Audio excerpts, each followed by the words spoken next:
যেটা বললেন বাবু ভাই যে ১০০টা টেস্ট খেলেও ওই আমি শুরুর হার্ডেলে আমাদের ওইখানে যে কথাটা বলেছিলাম, ওখানে আমি একটা কথা বলেছিলাম কোচ কথা বলার পরে, যে I am feeling that I am playing my first game today, to be honest I was eagerly, এবং সেরকম পরিমাণে এক্সাইটেড ছিলাম। তো every test match is special, এবং এভরি টেস্ট ম্যাচ যখন আমি যাই সেভাবে আমি নিজেকে প্রিপেয়ার করার চেষ্টা করি, এবং that's the only motto that I have. So এই এতটুকুই আমার সম্পর্কে বলতে পারে, এর বেশি আসলে আমার সম্পর্কে বলার তেমন কিছু নাই।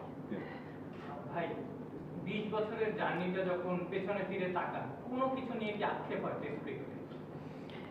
না, আক্ষেপ তো যদি বলেন, এখানে আসলে ইমপ্রুভ বলেন মানে মানুষের চাহিদার কোনো শেষ নেই, but being a senior player যদি বলেন টেস্ট ক্রিকেটে এত বছর খেলার পর আমার একটা ইচ্ছা আছে যে hopefully by the time I leave this team at least Bangladesh জন্য টপ 6 এর মধ্যে থাকতে পারে। তো that's one of my goal. So দেখা যাক আল্লাহ কতটুকু পূরণ করে সেটা।